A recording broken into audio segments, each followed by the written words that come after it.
Do-do-do-do-do-do. Ding, ding, ding, ding, ding, ding, ding.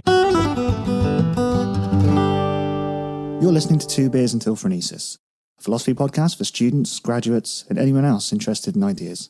Alongside regular guests and friends, we discuss some of life's big questions over a few beers. Enjoy.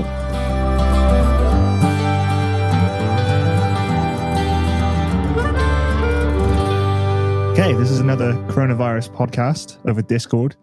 So you sent me this article about flow, which was pretty interesting. I had no real idea what flow was before. Yeah, I guess we talk more like cultural, psychological issues on this podcast anyway. I think that's just kind of what we're doing now. More diluted from like hardcore philosophy. But I think stuff like this is potentially more useful. I want to say possibly more interesting to like non-philosophy people rather than bollocks questions like, can God make a rock too heavy for itself to lift, or is consciousness epiphenomenal? Yeah, the thing is, like, how do you then apply that knowledge? And it's like, while those questions are amazing and like get you thinking, it's like, okay, how can I use that? How is that useful? Yeah, this stuff was really good listening to it, actually. At first I thought it was just going to be basic psychology, common sense stuff, but then he actually does start going into some philosophical concepts. He even mentions the word eudaimonia, which is really, really interesting, actually. To introduce what it is, so flow is a concept by, and I'm going to take 6 goes to get this name right, Mihaly. It's not even Mihaly. It's Start again. Okay, it's Mihaly Csikszentmihalyi, I think it is. That's it. Yeah, yeah. What you can do is you can edit all this bit so it looks really cool. Like, I just like walk in and go, yeah, so Mihaly Csikszentmihalyi, and you're like, fuck, he nailed it. So it's a book about this idea of like something called a flow state. He wrote this in the 1980s, and I guess it's kind of dripped in a little bit into sort of modern culture in a sort of subconscious way. But it's this idea that there's like an ideal state where you're completely focused on a task. So you're not really worried about time, you're not really worried about pleasure or displeasure, and also like your sense of self disappears. And he talks about how this is, in his view, sort of like the foundation for happiness. Yeah, so it's basically that feeling when you're absorbed in a challenging yet like completely doable task. Yeah. So it's like living in the moment. I guess it's reminiscent of things like mindfulness that we've talked about before, but it's also this idea that happiness is something internal that takes effort and isn't like unchanging or rigid. So it's like a little bit of stoicism almost there as well. There's this external stuff as well. Well, it's sort of like happiness is like a skill, and it's kind of like it's a skill that you learn by engaging in tasks which are rewarding. And when I first started reading, I was like, oh, this is kind of like mindfulness, like being aware of the moment. But I actually kind of think it's the opposite. Yeah. Because I think it's mindfulness is all about being present in the moment, observing and not doing, paying attention to yourself, paying attention to the seat of consciousness, paying attention to where thoughts are coming from. So like you're focusing so much on the current moment that you are letting go of yourself. But it's like, this is kind of like you're focusing on a task. And I guess you still have that same sort of the fact of you losing the sense of self, but through this, you're focusing more on a task or a pursuit. Yeah. I actually think this is potentially more wide reaching once you realize and follow the context of what he's trying to talk about, achieving a way to get at more consistent happiness throughout your life is really what he's offering. It almost starts to become more useful than mindfulness, because I think mindfulness is just like, okay, how can I relax for the next 20 minutes and kind of, or how can I deal with a stressful day at work? Whilst I think this is almost bigger. It's certainly like it's more cyclical, like, because you're not just, I'll get back to the cyclical thing, but it's more active than mindfulness, because mindfulness is just like really passive. It actually involves conscious effort. It's not something as well that can be easily exploited by businesses, like we were saying with that kind of stuff, because it involves more thought and actual enjoyment. It's not just a breathing technique or trying to cultivate a very specific feeling. I think it's a bit more than that. The problem with mindfulness is the fact that it has become like a 10-minute sort of sit down with Sam Harris, and as much as I love Sam Harris and mindfulness or whatever, and like his apps, and you just sit down for 10 minutes, whack it on, and forget about your day. And I think that's very much like the Western version of mindfulness, where it has become commoditized in like a sort of utilitarian mindset. So you're just like, okay, well, how can I make everyone better workers? How can I be better at work? If I'm like 20% more relaxed, then I'll actually be a more productive worker. And therefore, you're taking the idea of mindfulness and using it as a tool, whereas like it's supposed to be a learning of a skill set so you can do exactly what Mihai is saying here, like focusing on the moment completely. So the ideal, like the end goal for mindfulness is that you're mindful all the time. So it's not just like a 10-minute meditative practice where you're doing something, it's actually ceasing to do things. And it's that idea that eventually you will learn how to cease to do things all the time, and you'll be constantly in the flow of the moment. So I think that's why this is so fantastic. But then also Yeah. towards the end of the book, he talks about how you can, or how basically where meaning in life comes from, and how you construct your own meaning, and how working towards a goal is, and very much this sort of is supported by like other people that you've seen, like Jordan Peterson, whatever, talk about meaning through overcoming like hardship and finding meaning through achieving something.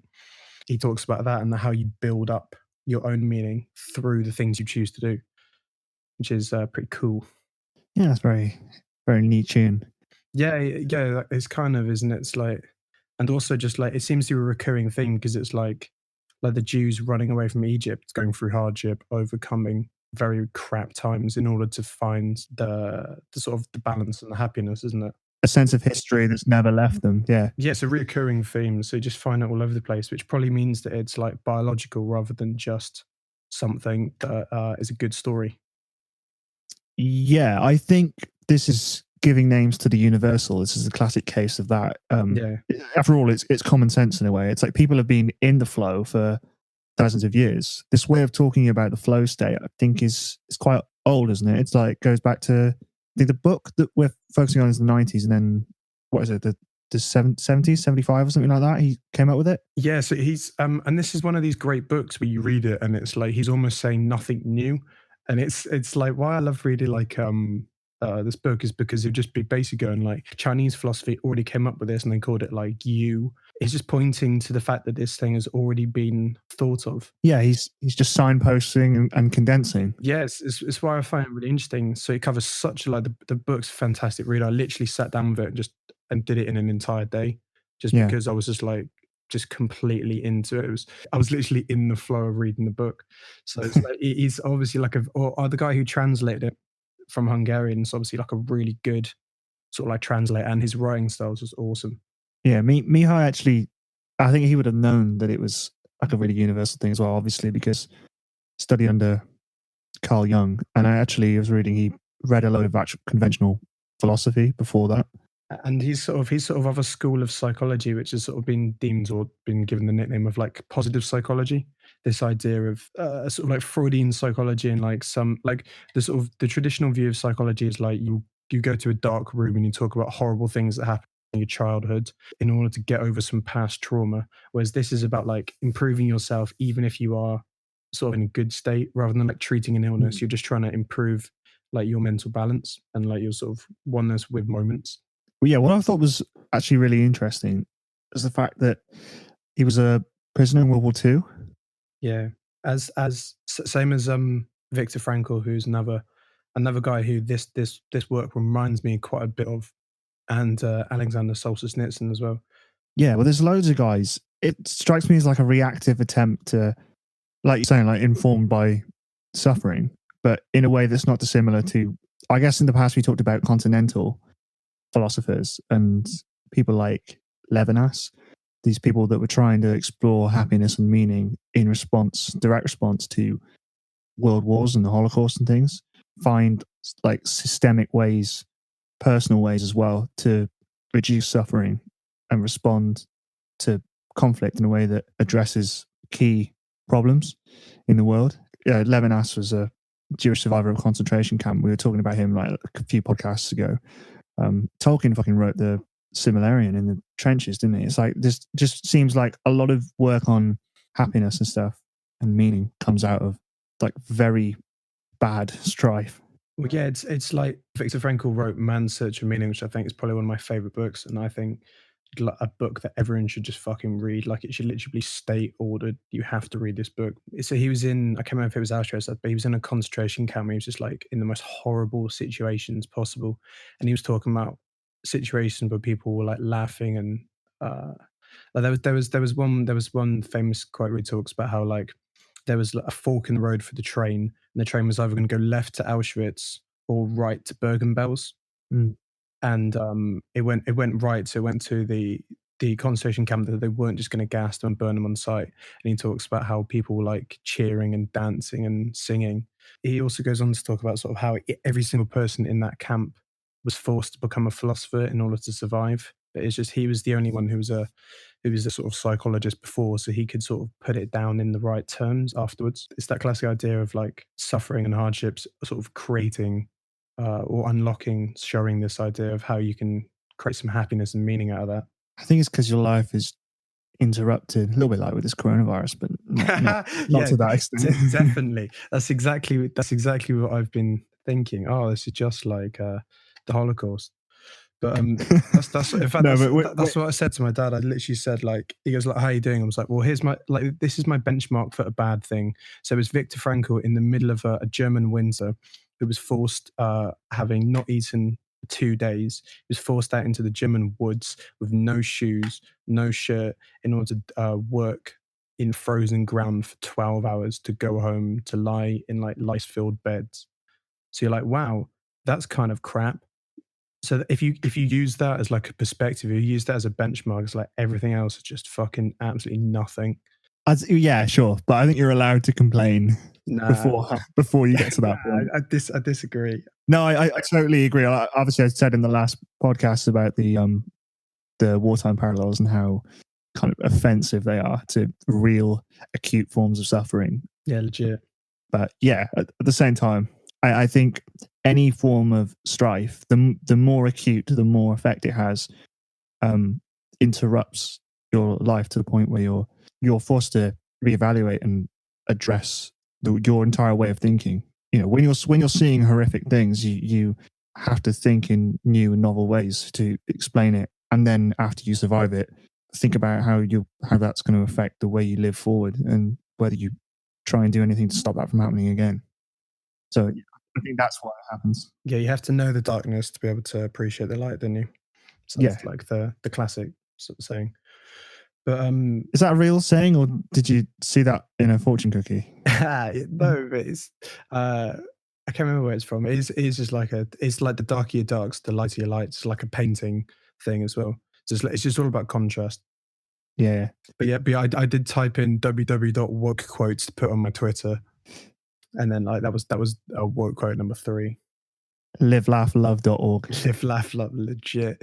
Anyone who has a live, laugh, love sign in the house is like utterly bereft of like soul.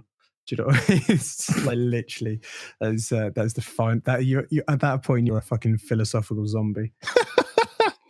Oh. Right, let's talk about what flow is. So we all talk about what flow is, isn't it? It's like it's the state of being completely enraptured and lost in something. These are things that it has to have. So it has to be using skills. It has to have like rules to it, and it has to have instant feedback. One of the reasons why I started looking at this is I was actually looking at it mainly to apply it to teaching, because where I heard about this book was from he's from a MMA coach called Faraz Zahabi, and he was talking about how he applies this in his martial arts training, how he applies this in his fitness training. Have you actually ended up using it? Did it help? What the concept of flow? Yeah. Yeah. Well, there's just so many things. Like one of the things that we'll get to in a bit is like psychic energy, which I find really like a useful sort of metaphor. Okay. He outlines 2 types of people, and I'm very much like verging towards one of the types of people. There's like people of action and then people of contemplation. I think I'm very much like a doing person. It's like one of those things, like you were saying in there, without trying to sound like what you were saying in the last podcast about people being like, oh, virtue signaling how busy they are. There are like definitely people who really enjoy doing flow tasks anyway, and how this sort of gravitates towards. Yeah, I was reading that it works for people who are more conscientious and what's the word? Autotelic. Yeah. Autotelic. It's coming from the inside, so it's for the purpose of. That kind of reminded me of intrinsic goods and things, because it's Yes. apparently the type of psychological attitude to someone who conceptualizes and values like intrinsic goods over instrumental imperatives. Like, if I don't want to do something for the sake of getting something out of it, I want to do something because it's good in and of itself. Yeah, there's a brilliant thing where he talks about it's like extrinsic versus intrinsic. So he has this idea of an autotelic personality, which is somebody who just is so focused on something that brings them absolute joy. And he gives an example of a guy called Joe, who's like he works in a sort of massive like factory doing welding, and he knows everything about all the machines because for some reason he's just very, very happy and just like completely focused on the job that he does. And he can work any element in that factory when people go sort of missing. And then outside of work, instead of watching TV, he went home and built like a massive, like he bought lots of land on the side of his house and then made that into an elaborate rock garden. And then after that, he decided to put some lights in it so that he could see rainbows in that rock garden afterwards at night. And he was offered like jobs, promotions to management, but he was just sort of focused on doing that, the one particular job, like his job of welding, so well. There was no sort of extrinsic motivation. He wasn't trying to do the job well so that he could get another job and then get away from that and make more money. He was just focused on doing that as best he could. It's contentment without being passive. Yeah, that's what I think is it's really, really interesting. And also just like the idea of focusing on something, because how many things do you do because of the end goal? Mm. And it's like it's really helped me to focus on what you're doing rather than the reason why you're doing it. Talked a little bit in the past about like these people that are very hard to find now, but like people who in the past would have dedicated their whole lives to just one art, a way of stitching or a type of smithing, or like a craftsman. Because yeah, a great example he uses in here is a butcher, where he talks about the way of you and how the Chinese talked about it thousands of years ago. Where there's a story of the king of Wei who has he has like a cow that he's sort of getting slaughtered by a butcher, and this butcher is just like absolutely focused, going into this state of flow where it's like an effortless kind of dance, and he sort of knows exactly where to put the knife underneath to like find like the points where the muscles are clinging on the tendons and like carve away at the fat. And it's just someone who's so focused on perfecting that craft. One person he talks about is Bobby Fischer, who's like the chess sort of prodigy. And I think Bobby Fischer said that you wouldn't know if the roof had fallen off when you're in the middle of a chess tournament unless it fell directly onto you and stopped you playing chess. That idea of being so engrossed in something that you're just completely in that flow state, you're just completely focused on that.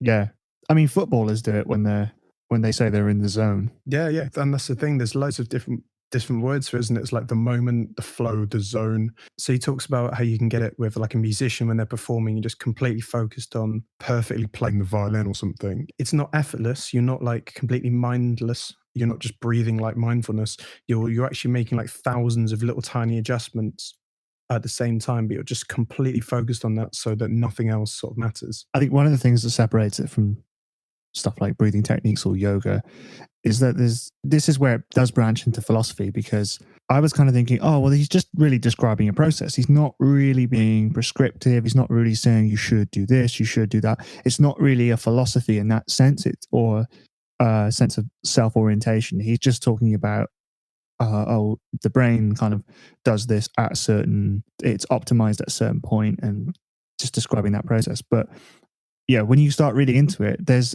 a massive sense of the qualitative as well as the quantitative.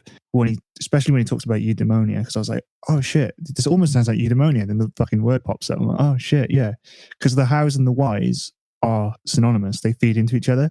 So it's obviously not just about grinning and being in that euphoric state of happiness, but it's more than that, because you're being creative in order to be in that euphoric state, and you're in that euphoric state because you're being creative. So it's this cyclical. Well, that's the point. At no point is it like a euphoric delirium. It's just like a sense of sort of oneness with the thing that you're doing, which I think is it's like, and one of the things he says about a flow state is you lose yourself. You completely stop self-identifying. So it's like we've all had this when sometimes, I don't know, you'll be like writing like an essay or something, and really focused on what you're writing, and literally nothing else matters around you, or you're working on a piece of music, or you're I don't know, doing some movements, and it's just like nothing else. It's like I get it a lot in jiu-jitsu when you're like rolling. It's like you'll just completely focus on what's happening, and it's like everything else around you doesn't matter. But then it's this idea of the loss of self, but then when you come back after finishing a task, you've actually improved. Like there's a stronger association with the self. Yeah, definitely. And I would say it's loss of self almost sounds a bit too pejorative, because when you think about it, you are yourself more in those moments. It's the whole idea of living the self forward rather than thinking of the self backwards. You're not thinking back on the self, what kind of person am I sat in an armchair? You in that moment, you are living what it means to be yourself. He makes a really good point where he talks about how that's like entropy. So he calls it, I think it's like psychic entropy, and he says if you look at a lion is not thinking about whether he's a good lion. He's just literally acting. He's just completely in the flow state of what's going on. And he sort of talks about how probably the development of the prefrontal cortex means we're the only animals that are like susceptible to this sort of idea of psychic entropy, which is sort of when you're like left alone, or when you're thinking about something, or when you're doing a task that's not stimulating, when you're not in flow state, when you're in either anxiety or boredom, which are on the other sides of the flow state, you're constantly sort of having this internal dialogue. So you're not actually focusing what's happening. You're just thinking, and like, Well, that just sounds a lot like the colloquial idea of consciousness, the idea of being self-aware.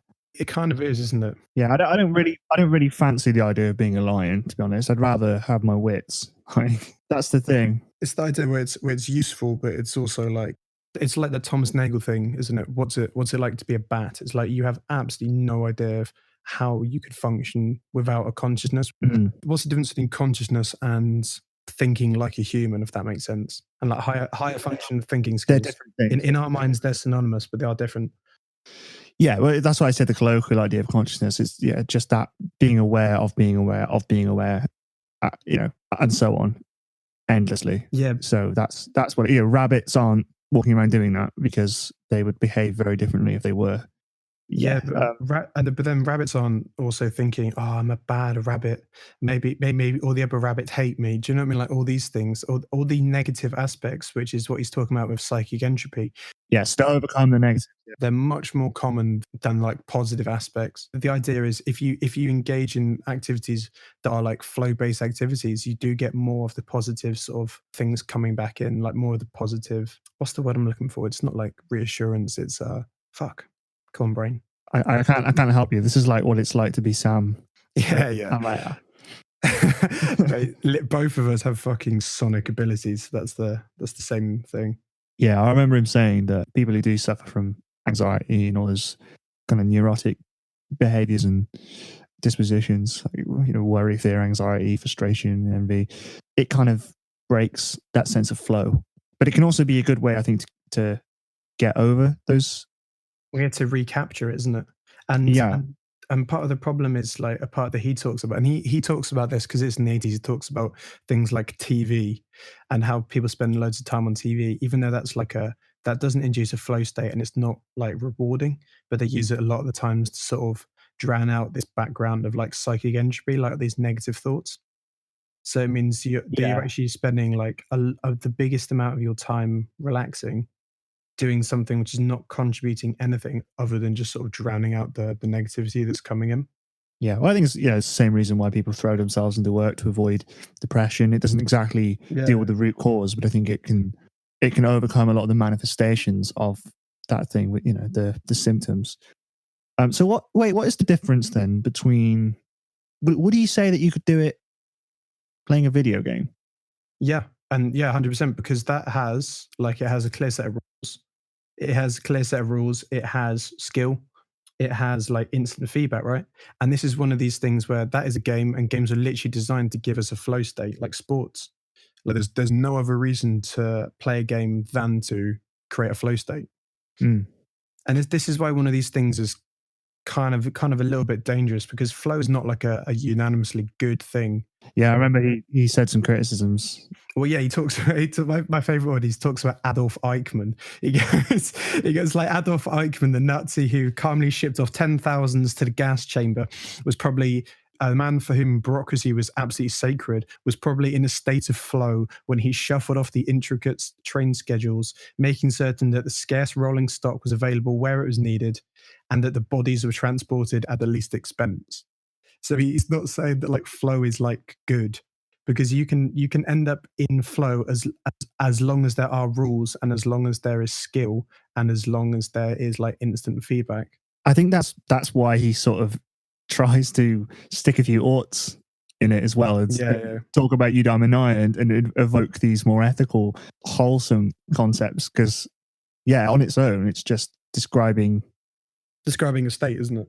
Yeah, rather than putting this positive spin on it. The things I read, he was saying about addiction. So like enjoyable activities that produce flow have a negative effect. Yeah, like you said, video games. It's like it's very flow inducing. Like the entire point of video games to be massively flow inducing is to keep you playing, isn't it? Yeah. And it's like, but then the only problem is, what is the end product you've done? If you've learned how to, I'm sort of the like mindset where I think you do actually learn quite a lot by doing video games. I think you actually do, as long as it's like a suitably challenging game, as long as there are like things you can map over to real life. Oh mate, yeah, the amount of like words and concepts and ideas I learned playing games like Total War. Yeah, mate. I learned so much history. Obviously, I had to kind of go away and go, okay, well, what's canonical? Because I'm playing as Spain and I just conquered the whole world. I'm sure that didn't happen. 18 feet pikeman, mate. That's my favourite thing too. Also, can I just jump in on that point again? I think it's your boy, Yamamoto Musashi. Once you know the way you see it broadly in all things, it's like if you take the mindset, like you said, of actually, like I remember I've literally just started playing a fuckload of Shogun 2. And after the end of it, I've literally, as I've moved on, been like, what have I learned from doing that? And like, if you make a conscious effort to link all these things together, you start to see massive patterns which cross over into everything you do. So it's like you can learn a lot about like not only yourself, but also how to handle situations by like playing video games, because they are literally simulations of events, aren't they? As long as you have the right mindset of like, I am out to learn something, as long as you have that learning mindset, it's like there's basically no task that isn't part of a sort of bigger whole. Yeah. So what Mihaly says is that he says the flow experience, like everything else, is not good in an absolute sense. The self becomes captive in a certain kind of order and is then unwilling to cope with the ambiguities of life. So it's a fantastic quote. He talks about Bobby Fischer, who's like the chess prodigy. You said that already. Yeah, but there's a different point. There's two. But he was so obsessed with chess that it was like he couldn't do anything else outside of it. So because he was so obsessed with a game that was completely ordered, there was so little chaos that was relevant in everything he was doing, that when he actually sort of went outside and went to the shops, there was just like so many, like thousands of chaotic variables that he just couldn't handle it. So it's that sort of idea of like balance in all things, isn't it? But yeah, he's very, very careful to be like, okay, well, I'm not saying if you are in flow all the time, if you just go and play fucking chess like 15 hours a day, you're going to be happy. I think it's really weird that a lot of these ideas are wrapped up in certain contexts. Like I said, like sport, and I think the military is another one where this whole idea of being in the zone, blocking out other things and completing tasks in a way that's focused is just a very accepted thing. And I think they have ways of disseminating those ideas and teaching them.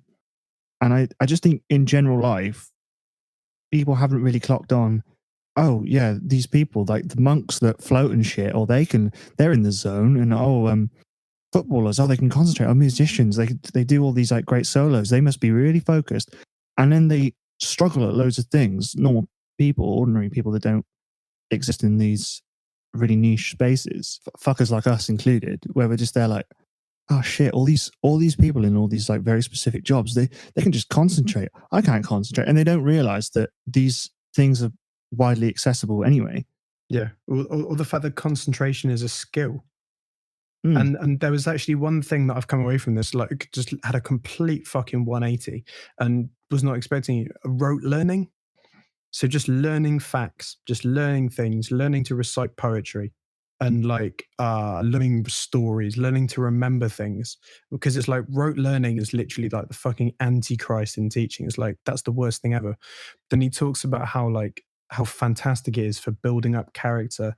He gives loads of examples. This isn't one of his examples, but this is from Alexander Solzhenitsyn, where he's talking about how in the Gulag there were people who were reciting poems that they'd spent years learning off by heart, or like people who were like giving they were like giving speeches in the middle of these prisons that were like reciting essays that had remembered. And it's about like how all these things, instead of looking for an external source of comfort, instead of going like, well, I'm in this prison that's like quickly, or I'm in a situation where I can't do anything, let's quickly grab a phone. These people can look inwards. They can look in on some like poems or things like that they've remembered. And that is like a sort of source of like inner comfort, inner power, I guess, if that makes sense. Yeah, definitely. We just don't do that at all anymore, and it's probably a good thing, but also might be bad. Yeah, the idea of like self-ownership made me think of like the Stoicism parallels. Yeah, That makes sense. Yeah, it's not hyper focus or like a complete trance. It's about taking ownership of yourself, which is again another thing I think that separates it from all these like breathing techniques and things where you're going out of your body, and because it's not, like I was saying, I think it's living probably more authentically than you ever would, because you're living yourself right there in the moment. or at least that's the aim, isn't it? Mm. There's a list of like 8 things that make up flow. Let's go. I haven't seen that bit. That must be. Did he do it afterwards? Was it after the book, or? Yeah, this was in an article afterwards. So When he was asked by BuzzFeed, he was like, 8 top things you don't know about consciousness. number 7 will blow your mind. Yeah, so there's 8 things. I thought we could sort of go through them and maybe unpack them a little bit if they're maybe a little bit weird. Yeah, dude. So complete concentration on the task. That's pretty self-explanatory. Number 2 is clarity of goals and reward in mind and immediate feedback. So in terms of feedback would be like gratification, right? Well, no, this is where it directly crosses over into teaching music, because let's say you've got a piece of paper and it's got like 8 boxes on it, right? And it's got like the word kick drum, snare drum, hi-hat, and you're writing like a drum beat. Mm-hmm.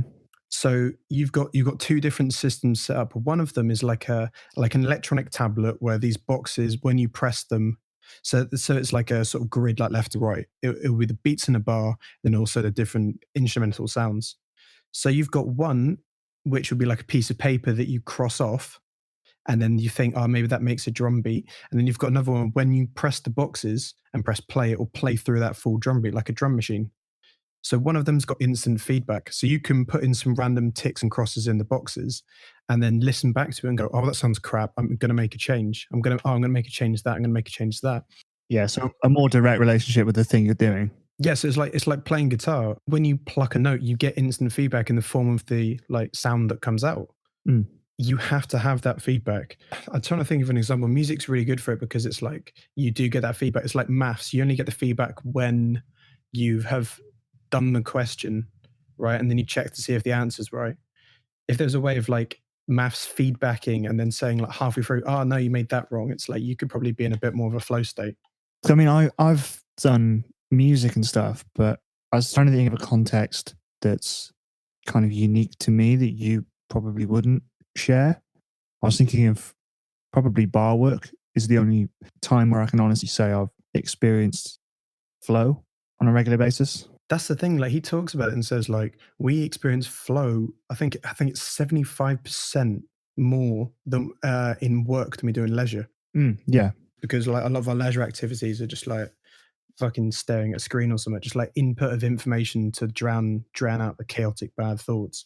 Mm-hmm. I think it finally put words to why I enjoy a lot of my shifts so much, and I haven't been enjoying other things before. What's an example of that? Like, well, when it gets really, really busy, and sometimes we'll have competitions to see who can serve the most people. There you go. You've created a rules-based system where the goals are clear. Now I'm quite shit. I'm autistic as fuck. So like customer service isn't incredible. Mate, that's my favorite kind of customer service. I don't want any eye contact because I will be giving none back. You just want a plate thrown at you. Yeah. On a really busy night, we'll have these competitions, and it seems to be one thing at least that I'm quite good at. Sometimes I have really bad days and tend to be like, I've been top taker a few months. But are you focusing on winning, or are you focusing on just the task at hand? Just the task, but it gives me an excuse to go quite fast. I don't really care if I win. I don't get anything out of that. It's the sense of kind of being happy with myself and pushing myself. Yeah, that's the thing. And like one of his main tenets is the fact that people are not fucking happy when they're just sat down on a beach and like Acapulco drinking a margarita. They're fucking bored. People are happiest most when they're having their skills tested. So it's like, are you happier on a like a busy night or a night when you got 3 people in there?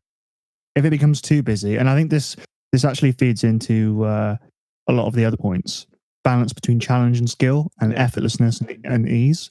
Yeah. Because when it becomes too busy and it gets to a point where we're at fucking breaking point, which doesn't happen really that often, but it can happen with any bar. But you get to that point where you're like, oh, there are actually too many people in here. Yeah. Fuck.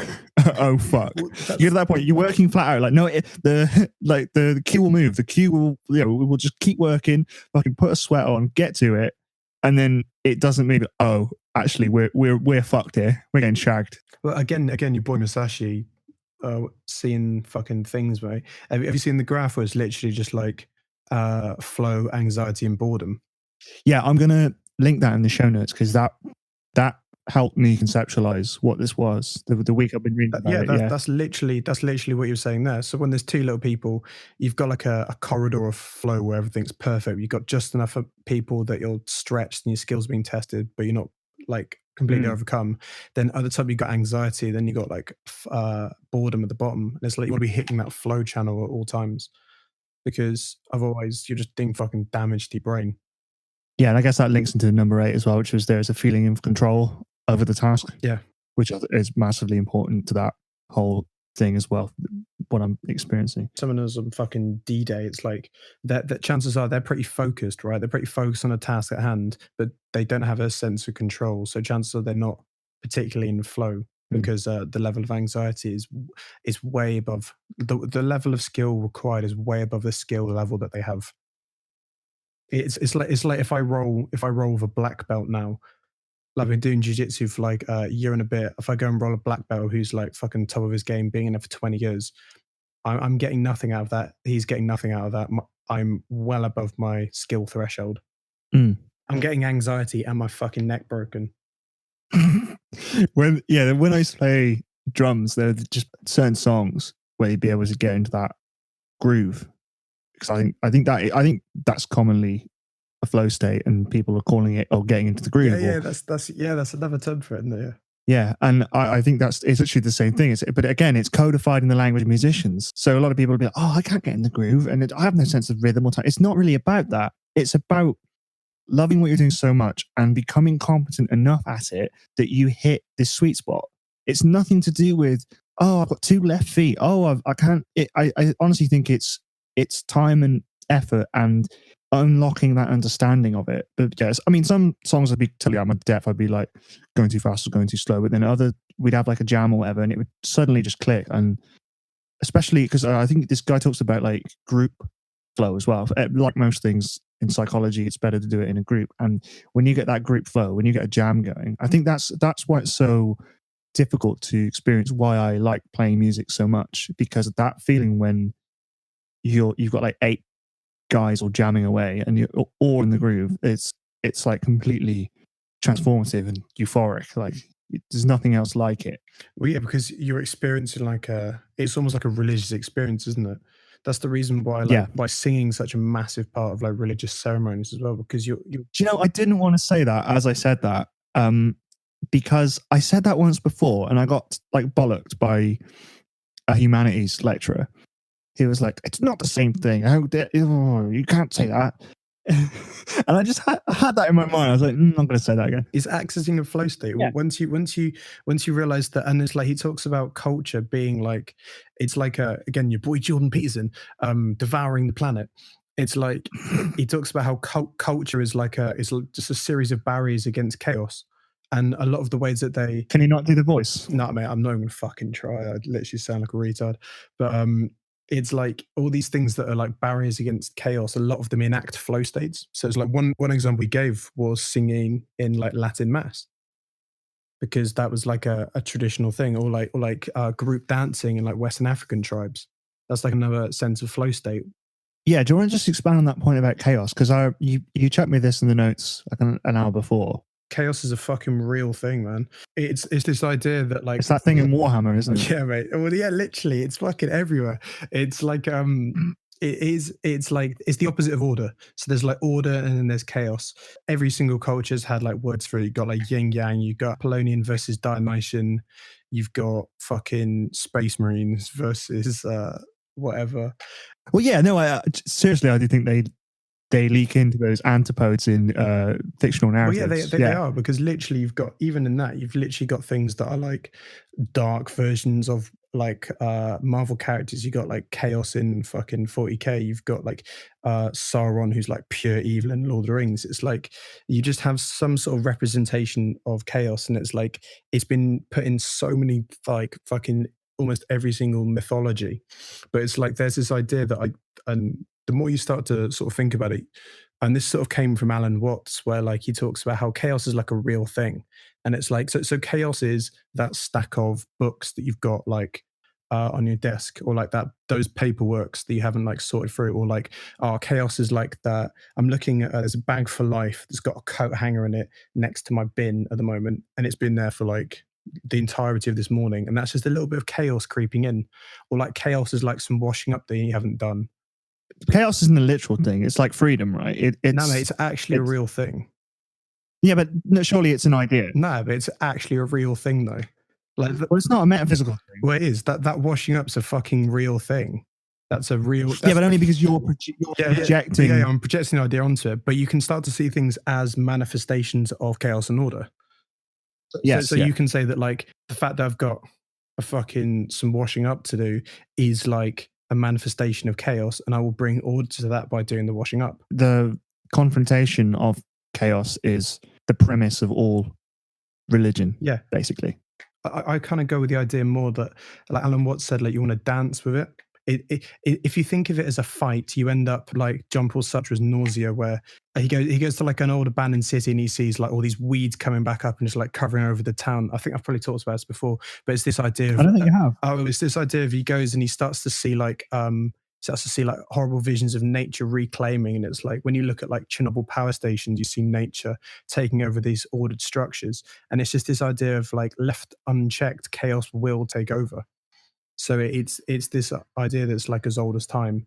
Yeah, the idea of order is incredibly subjective, and I think you have certain levels of suppression which feed into that. Like the idea of Christian order, for instance, is very specific. Yeah, and it's like Alan Watts is saying that like if you think of it as a fight, that's wrong, because it should be a dance. Because if you're like the fucking Xi Jinping of your own life and like everything is ordered, that's like unlivable. But if everything's completely chaotic, that's also unlivable. There's a sort of point in the middle, which is actually like the right place to be. But do you have anything else to say before we finish? Should we do finish up those 8 points, then we'll talk about... I've got some about intrinsic and extrinsic motivation. Number 3, transformation of time. So for a lot of people who experience flow, when they're in a flow state, things speed up or slow down. And I think I don't know, that just struck me as like, well, why don't people really get to grips with that? Because everyone says it. Every shift, someone will say, "Oh, the shift's going really slow." You know, it just strikes me as kind of odd that people don't kind of step outside and take that meta analysis of what's happening and just be like, "Well, I can literally, if I get to grips with this, if I can control this, I can effectively control time." It's like it's a thing that affects me every day. So why don't I kind of learn more about that, why that's happening in my brain, and kind of, get on top of it? part of the thing that Mihai is saying is like, yeah, you should just try and aim for some flow activities. He quotes a guy who says one of the biggest problem in American society, this is when it was written back in the 80s, was the fact that people just wasting their leisure time, just absolutely fucking spaffing it on things that bring no sort of value, no intrinsic worth to their lives. He's got a great quote here, which is he says, mass leisure, mass culture, and even high culture, when only intended to passively and for its own extrinsic reasons, such as were people who are trying to flaunt their status or their wealth. These things are parasites of the mind. They absorb psychic energy without providing any substance or strength in return. They leave us more exhausted, more disheartened than before. And I think this is I don't think I talked about psychic energy, and it sounds a bit like fucking Crystal Skull, but it's like, yeah, I was gonna ask you to. it's like this idea that you have a certain amount of focus, right? I like to think of it as like a sort of like a bank balance. So you have a certain amount of focus for the day, in the same way you have a certain amount of like calorific energy. So you should be very, very careful about how you spend that. So it's like you could spend that, I don't know, playing like piano for half an hour, or you could spend that looking at fucking dank memes. One of those is going to make you feel worse afterwards, even though you could probably argue they both give you a flow state. A lot of people get in a flow state when they're just like scrolling through like Facebook, or when they're scrolling through like Instagram. Surely that's no skill, though. Yeah, I don't think so. But I think I can't speak for other people, but yeah, I don't not think for so. me. But I think I think it still triggers some of those elements because you've got such an ability to have instant feedback. I don't know if it's a flow state. Yeah, probably the fact that you haven't got any sort of skill being applied makes it less of a flow state. But it's this idea that you have a certain amount of capital, and how you spend that is actually really, really fucking important. Yeah, number 7, actions and awareness are merged. So that's the you're a violinist so focused on every little minute movement that you're not worried about anything else around you. Because when is it that you fuck up at playing like the piano or like the violin or whatever? How come like you can play the piano for like hours and it sounds good, and then when you go, oh, have a look at this, suddenly you can't fucking do anything because you're out of your head. You're thinking, oh, what if I play it wrong? What if they don't think that's good?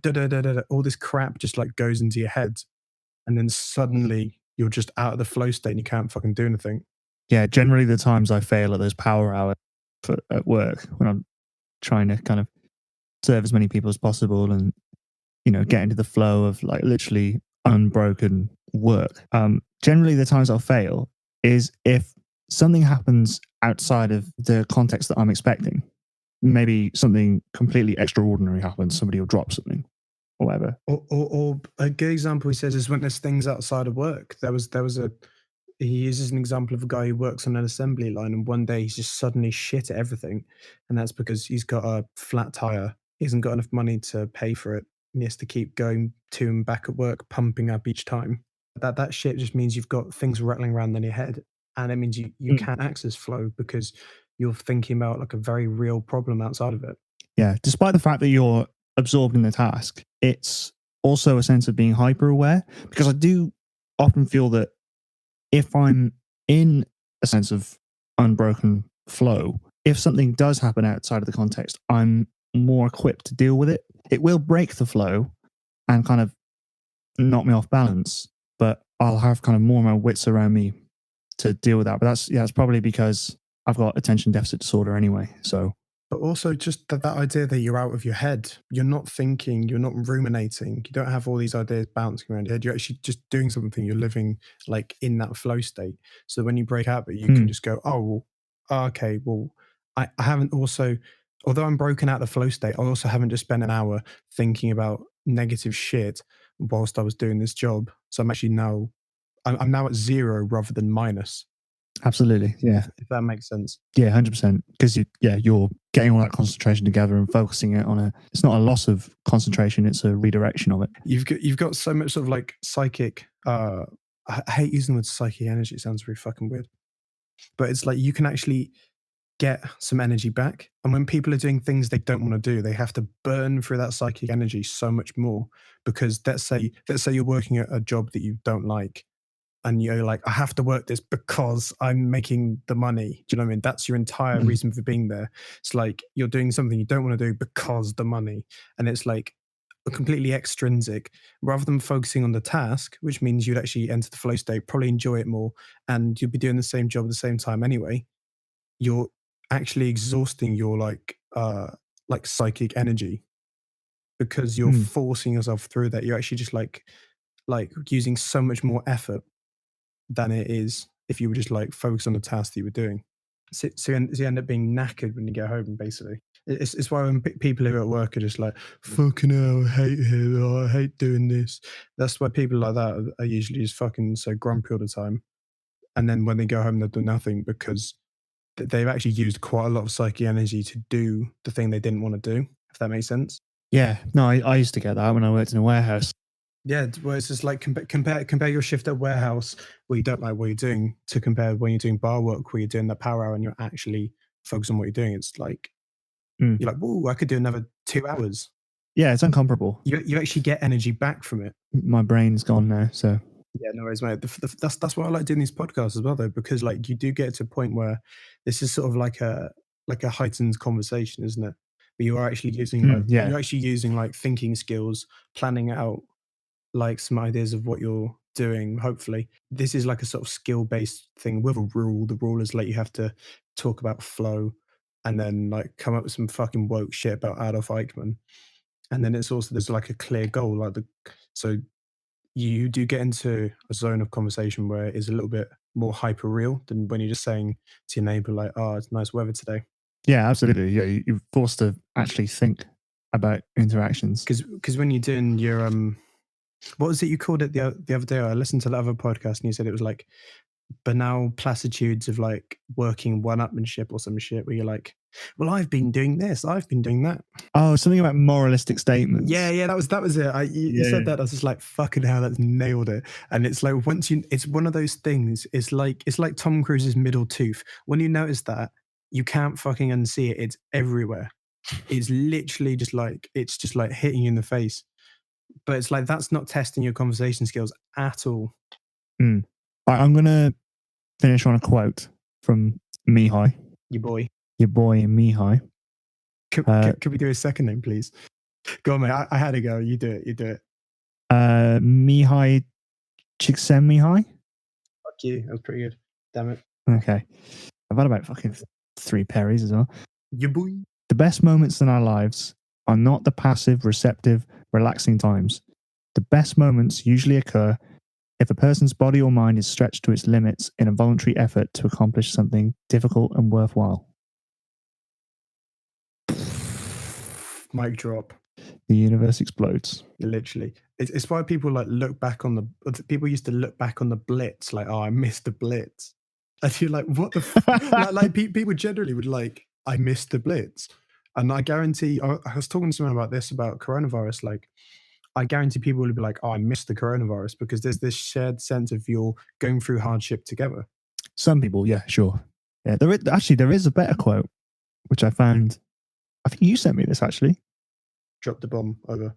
Yeah, I think this one's better actually.